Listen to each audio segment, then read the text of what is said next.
डांट खाते थे, लेकिन सर झुकाकर आपके पास आते थे।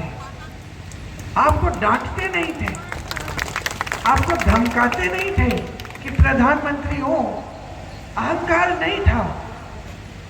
देश के सबसे बड़ा पद संभाले थे। उस पद की गहराई को समझते थे, उस पद की सभ्यता को, उस पद की गरिमा को गहराई से समझते थे। वो समझते थे कि इस देश में लोकतंत्र है, इस देश में जनता सर्वोपरि है। जनता डांटे तो डांट सुनो, जनता शिकायत करे तो शिकायत सुनो, जनता की समस्या है तो जनता की बात सुनो, उस समस्या को सुलझाने की कोशिश करो। यही प्रधानमंत्री का धर्म है और यही देश के हर नेता का धर्म होना चाहिए। और यही राजनीति इस क्षेत्र में आपने मेरे पिताजी के साथ स्थापित की। एक सच्चाई की राजनीति थी। नेता आते थे आपके सामने, आपको सच बता देते थे। अगर उस खंभे में तार खींचना नहीं था कुछ महीनों के लिए, तो कह देते कि बहन खंभा लग गया है, अब तार खींचने में 6-7 महीने लगेंगे, सब्र कर लो। अगर कोई ऐसा काम था जो आप कह रहे थे कि करना चाहिए और करने की संभावना नहीं थी, तो कह देते कि देखिए ये वाला काम नहीं होगा, लेकिन हम आपके लिए ये वाले काम कर सकते हैं। तो ये जो राजनीतिक रिश्ता, एक प्रेम का रिश्ता, आदर का रिश्ता, श्रद्धा का रिश्ता यहाँ स्थापित हुआ, उसी आधार पर यहाँ तेजी से काम भी हुआ। BHEL, HAL, IIIT, ordnance factory, उड़ान अकेडमी, इंदो गर्ल, ACC सीमेंट की फैक्ट्री, ये सब उन्होंने, सोनिया जी ने उनके बाद, राहुल जी ने उनके बाद यहाँ पर शुरू कराया। IIIT तो खैर बंद हो गई उनके जाने के बाद, लेकिन ये एक सिलसिला था काम का। बड़ी बड़ी सड़कें बनी। आज भी जो सड़कें रायबरेली, अमेठी को लखनऊ और देश भर से जोड़ती हैं, ये सड़कें इन्हीं के कार्यकाल में बना। तो आपने एक राजनीति स्थापित की, एक सभ्यता स्थापित की, और उस सभ्यता को आगे बढ़ाकर मेरी माताजी जब आपकी सांसद बनी, उन्होंने खूब काम किया आपके लिए। राहुल जी बने, उन्होंने अपने काम किए आपके लिए। तो ये सिलसिला जारी रहा। फिर कुछ सालों पहले एक नई राजनीति उभरी पूरे देश में, लेकिन उसका प्रतीक यहाँ भी अमेठी में रहा। वो राजनीति क्या थी? अलग थी एकदम। और शायद क्योंकि हम एक परिवार के हैं, हम उसको ठीक तरह से समझ नहीं पाए, और हो सकता है कि आप भी समझ नहीं पाए। आपकी आदत क्या थी?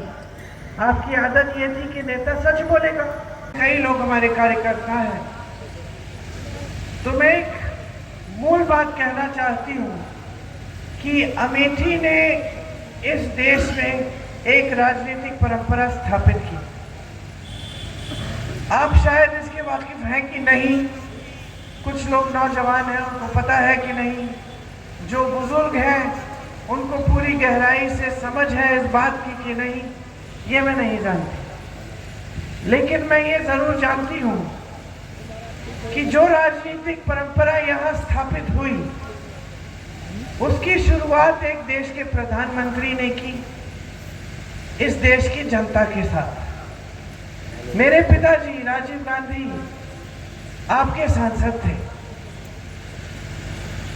जब आपके सांसद बने 1980-81 में, तब उनके छोटे भाई की आकस्मिक मौत हुई थी।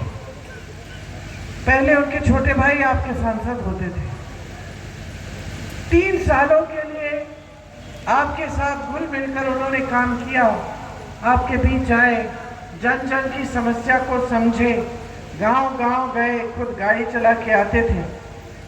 तो 84 में उनकी माताजी शहीद हो गई।